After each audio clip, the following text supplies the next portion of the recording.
Ya, selamat sore teman-teman. Assalamualaikum warahmatullahi wabarakatuh. Salam sejahtera dan salam Pancasila buat semuanya. Pancasila di hati, NKRI harga mati. Eh, di tayangan khusus saya ini, saya ingin nanya sebenarnya, kenapa sih atau apa ya? Apa dasar argumentasi atau fondasi argumentasi dari apa serangkaian hujatan kepada Islam gitu loh yang dilancarkan di media sosial belakangan ya, bahkan dari sejak beberapa tahun terakhir ini, terutama yang dilemparkan oleh kalangan umat Kristen di Indonesia gitu. Apa sih yang mendasari? Kita bicara di skop Indonesia dulu ya. Kalau di skop dunia nanti ada di sesi yang lain atau di waktu yang lain. Tapi kita bicara dari skop Indonesia dulu deh ya. Apa sih yang apa gitu loh. Kalau saya bilang mendasari argumentasi dari apa serangkaian hujatan-hujatan kepada Islam gitu loh. Dan motifnya tuh apa gitu loh. Maksud dan tujuan buat menghujat itu apa gitu loh. Belajar dari kemarin ya, penggerebekan, penggerudukan dan penangkapan Kendi Susanto ya, penghujat Islam yang dia ternyata pura-pura syahadat, pura-pura mu'alaf, tapi dia tujuannya buat ngeprank untuk ngejatohin Islam gitu ya.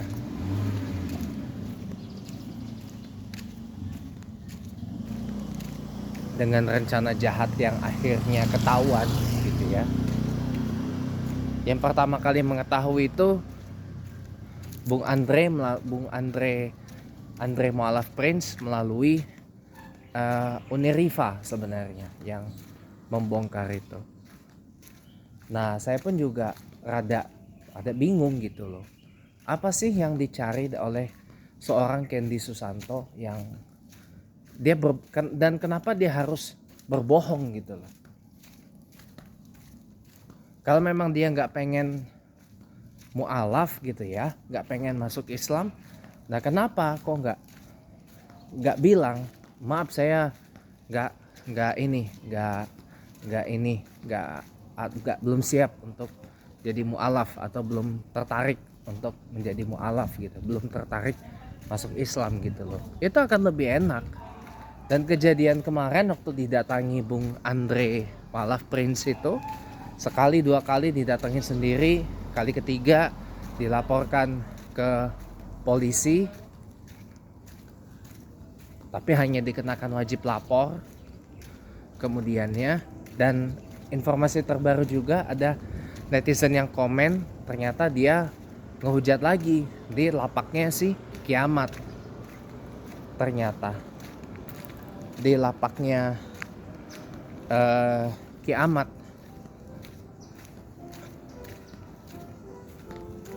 ngehujat lagi dia ini. Ternyata ada yang ngasih tahu di YouTube-nya Bung Andre Mualaf Prince. Jadi sebenarnya nih barisan penghujat ini tuh maunya apa sih gitu loh. Padahal di negara kita, di Indonesia ini ada yang namanya Undang-Undang 156A KUHP, Kitab Undang-Undang Hukum Pidana ya. Penal code kita udah jelas ya kan. Penal code kita udah sangat jelas banget gitu ya kan. Udah sangat jelas banget gitu loh penal code kita. Di situ ada undang-undang yang mengatur tentang blasphemy atau penistaan agama gitu loh. 156A KUHP yang diperkuat lagi di dalam pasal 300 di KUHP yang baru. Namanya lebih keren lagi, Undang-Undang Tindak Pidana Terhadap Agama. Memperkuat itu sebenarnya, cuman vonisnya yang diturunin dari yang semula 5 tahun penjara menjadi hanya sekitar 2-4 tahun penjara vonisnya, atau ancaman vonis penjaranya. Nah ini kan berarti negara ini sangat serius gitu loh dalam menjaga agama, bil khusus Islam. Sebagaimana tadi saya sampaikan di tayangan The World According to James Cohen Smith Windsor yang sudah tayang di channel YouTube saya. Anda bisa lihat itu tayangan itu dengan durasi kurang lebih sekitar 50 menit ya, hampir 1 jam tayangan itu. Memang Islam di Indonesia ini saya pikir perlu kedudukan khusus. Bukan hanya sekedar agama yang dipeluk atau dianut oleh mayoritas penduduk di Indonesia, tetapi perlu lebih dari sekedar itu, recognition-nya atau pengakuannya.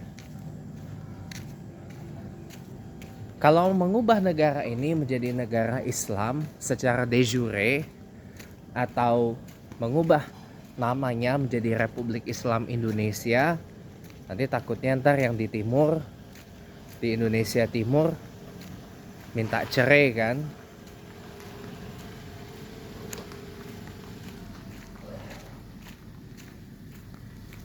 Jadi tidak NKRI katanya. Ya paling tidak Islam itu kedudukannya ya dijadikan sebagai agama negara lah, atau state religion.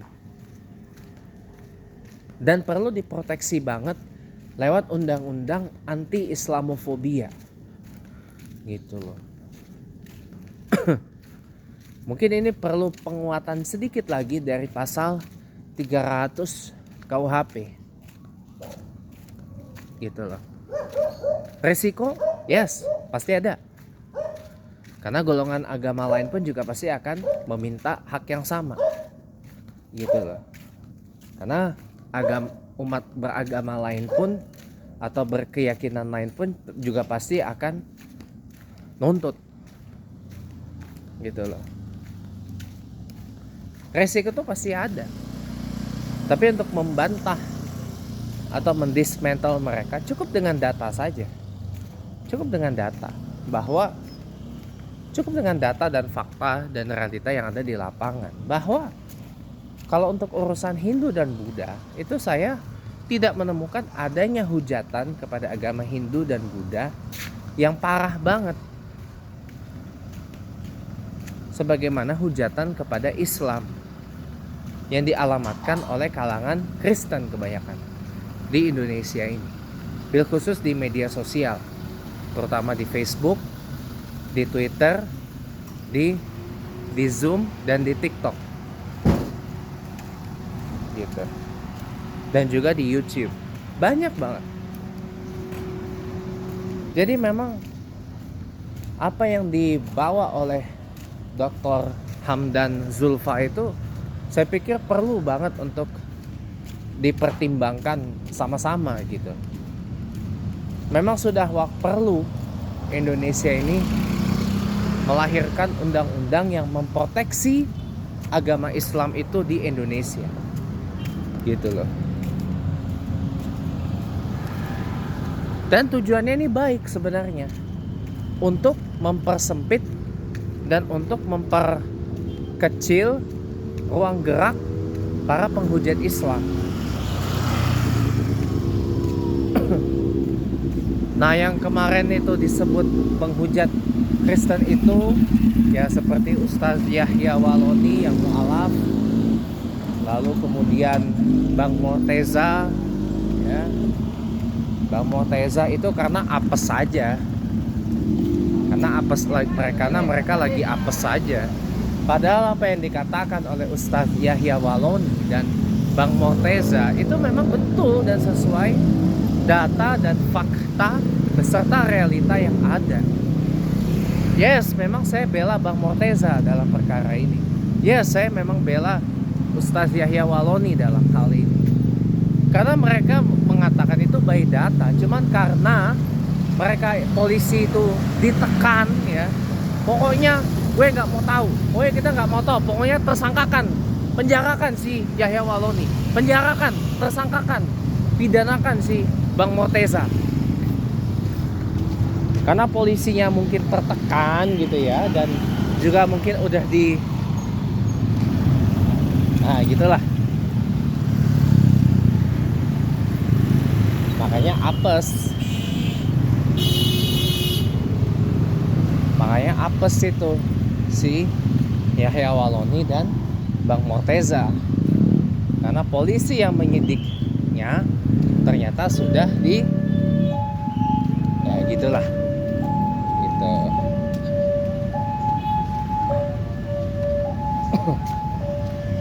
Ternyata sudah diginiin, udah nerima ini tuh.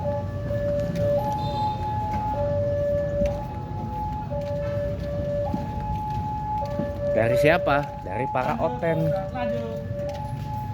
Dari para oten yang menekan polisi itu supaya Bang Morteza itu ditersangkakan. Yang menekan supaya Bang Morteza itu dipenjarakan, dan yang kemarin meminta supaya Yahya Waloni ditersangkakan dan dimasukkan ke penjara. Itu karena lagi apes aja, saya bilang lagi apes. Kenapa saya bilang lagi apes ya? Karena polisinya udah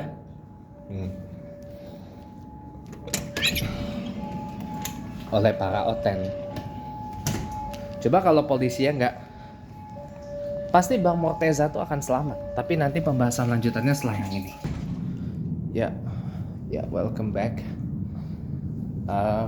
Jadi saya sekarang mohon izin untuk memberitahukan kepada anda semua kenapa para oten-oten itu bisa leluasa menghujat Islam.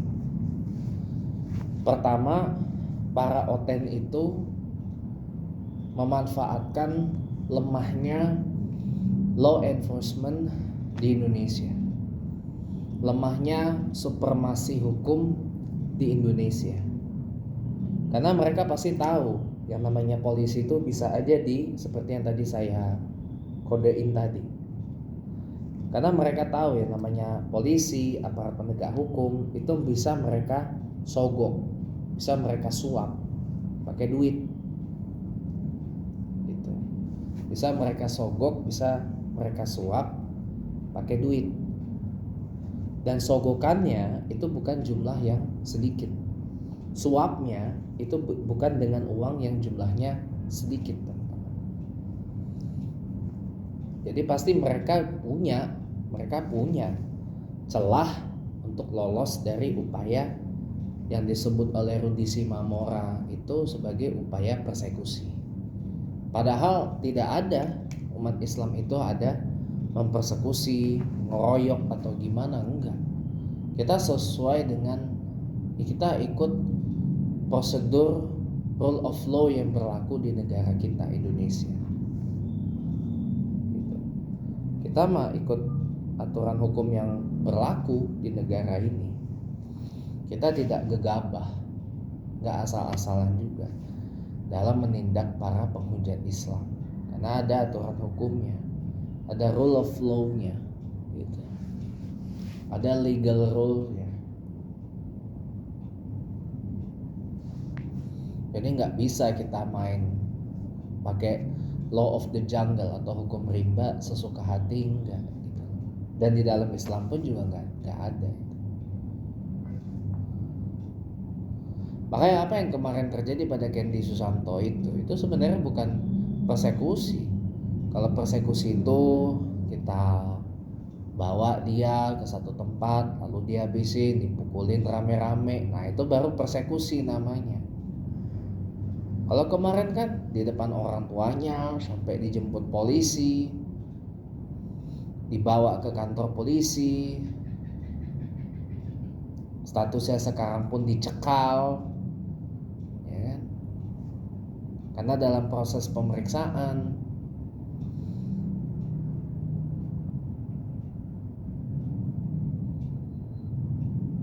Jadi beliau hanya dikenakan wajib lapor aja sebenarnya. Wajib lapor, dan baru tadi saya ketemu dia 2 hari yang lalu, nongol lagi di tempatnya si kiamat ya. Jadi sebenarnya saya mau bertanya gitu, apa sih yang mendasari pada menghujat Islam tanpa dasar itu apa? Dasar argumentasinya apa? Kalau cuma lihat dari permukaan, lihat dari kulitnya doang, ya saya pikir you gak ada ilmunya. Kita dalam satu ruang diskusi akademik, ruang diskusi ilmiah, ruang debat publik secara terbuka, secara ilmiah, secara saintifik, ya memang kita harus keluarkan sisi ilmiah kita. Masing-masing bawa data dan rujukan yang valid, yang sahih. Kalau nggak ada data, nggak ada rujukan, ya nggak usah diskusi, nggak usah debat, nggak usah ada dialog. Kalau nggak siap dengan data dan fakta beserta rujukan yang ada, itu aja sih sedikit dari saya. Jadi lebih baik lakukan yang lain. Lakukan hal lain yang lebih esensial. Lakukan hal lain yang lebih ada manfaatnya, ketimbang hanya sekedar menghujat, mengolok-olok. Ketika ditanya, bingung mau jawab apa.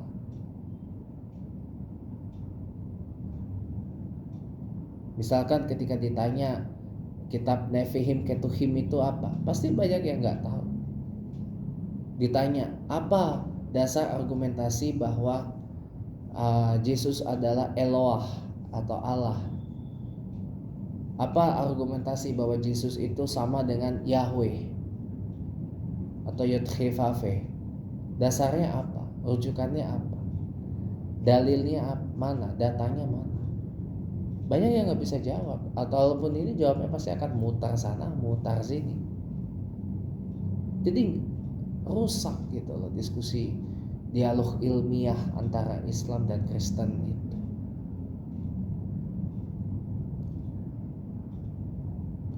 Kalau mau itu ya inilah, lihat digelar secara offline, ada ada pengatur waktunya, ada moderatornya, tatap muka, face to face gitu ya, saling bertemu, adu keilmuan, adu data, mana yang valid, mana yang akurat, mana yang sahih, mana yang reliable, dapat dipertanggungjawabkan. Itu malah lebih munasabah ketimbang hanya sekedar di media sosial menghujat dengan bahasa yang gak karu-karuan, yang saya sendiri pun juga gak tahu apa dasar argumentasinya gitu.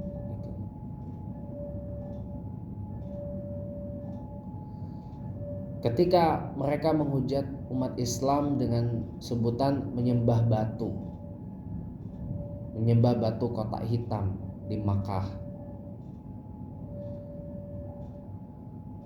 kita tidak menyembah Ka'bah, batu yang dibungkus kain hitam, dan kebetulan batu batanya juga batu yang berwarna hitam gitu ya. Kita tidak menyembah itu.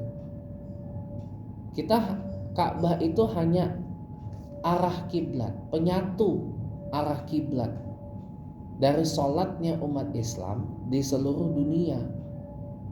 Titik pusat kiblat umat Islam sedunia itu adalah ya di Ka'bah itu.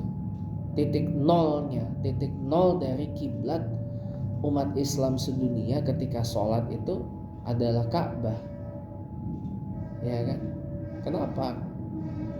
Karena biar tidak terjadi penyimpangan.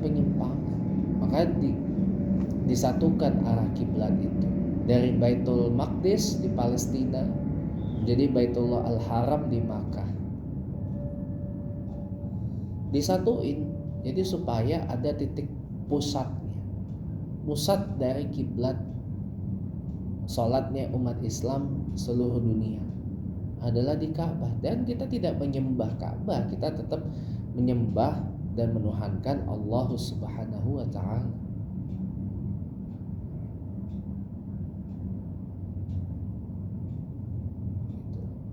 Dan kalau mau ngutip hadis pun para penghujat ini biasanya banyak yang mengutip cukup banyak hadis palsu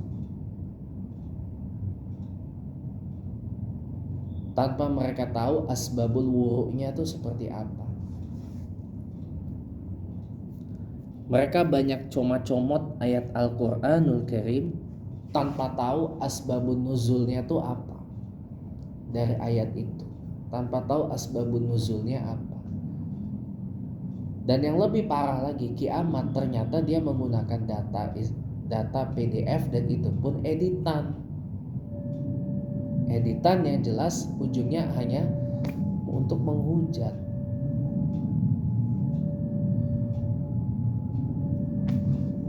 Begitu kiamat itu udah dapet dia di mana posisi dia, udah ketangkap gitu ya, pasti akan kelojotan barisan penghujat itu.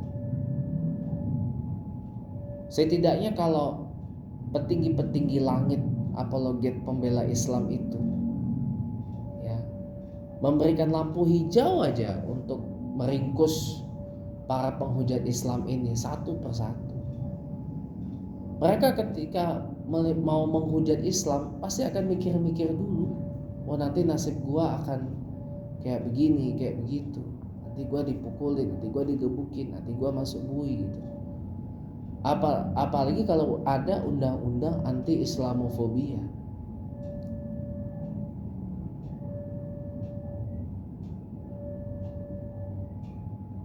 Bah, udah habis, selesai urusan, selesai masalah yang ada di penghujatan Islam di Indonesia. Selesai masalah. Itu yang paling penting buat sekarang. Jadi saya pikir kalau cuma lihat Islam dari permukaan, dari surface, dari kulitnya doang, dari luarnya doang, ya saya pikir ya itulah kenapa para penghujat Islam itu menghujat tanpa dasar, tanpa rujukan, tanpa dalil.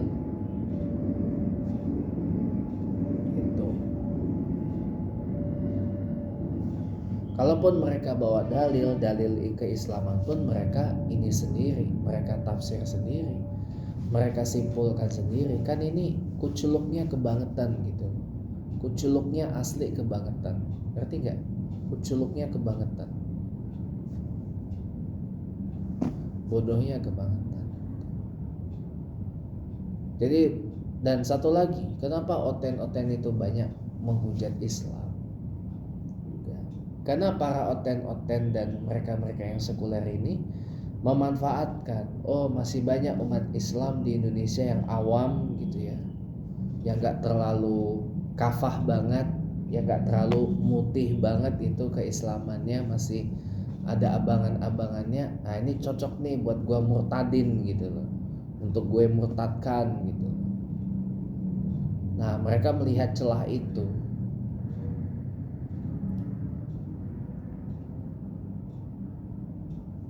Mereka melihat celah itu, tapi dihalangi oleh kalangan-kalangan Muslim, kalangan-kalangan Islam yang masih pegang akidah keislamannya. Ya, kaum putihan lah kalau saya boleh bilang, ya. Gitu.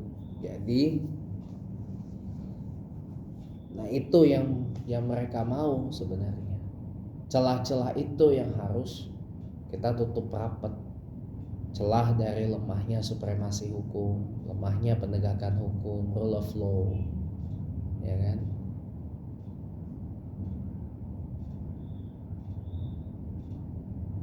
Dan yang kedua juga masih banyak umat Islam yang awam, gitu ya, dan kaum abangan yang dan mereka ini istilahnya ya nggak terlalu care gitu loh, atau bahkan cenderung careless gitu loh tentang akidah keislamannya. Nah, ini kesempatan buat mereka untuk melancarkan penghujatan dan dengan tujuan apa? Untuk memurtadkan umat Islam yang awam itu. Jadi ini celah ini harus ditutup rapat banget. Karena masih banyak umat-umat Islam yang awam ya nanti mereka akan jadi korbannya nanti. Bahkan akan dimurtadkan juga.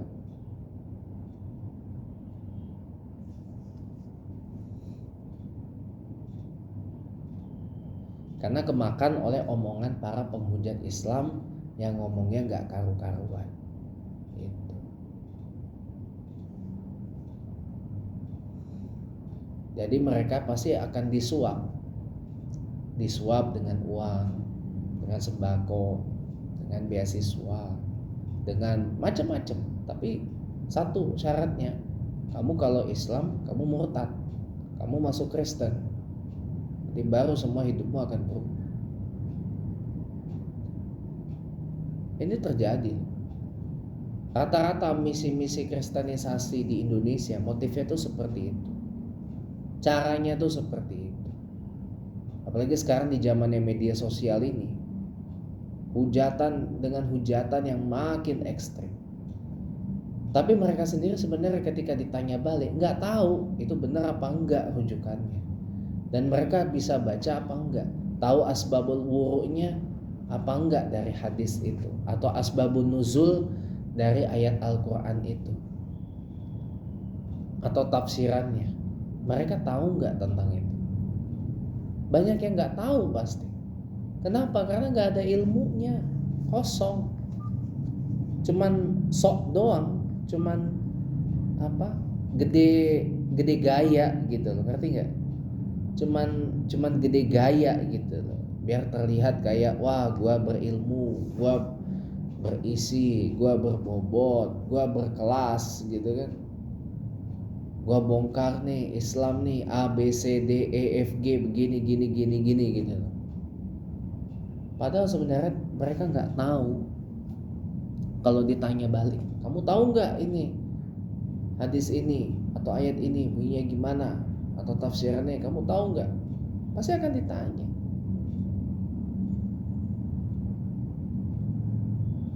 Tapi ujungnya apa? Nggak pada bisa jawab, nggak ngerti ujung-ujungnya.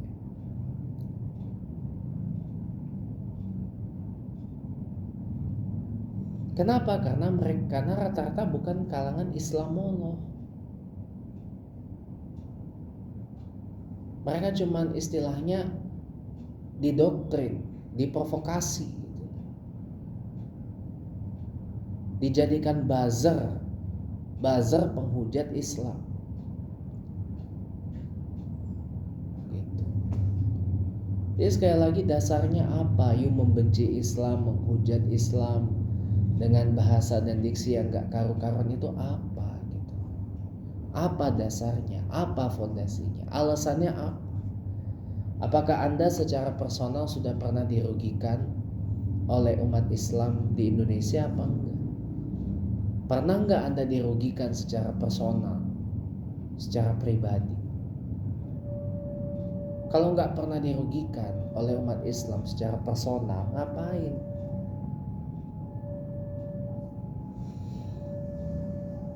Kecuali kalau you dirugikan secara personal, nah, baru.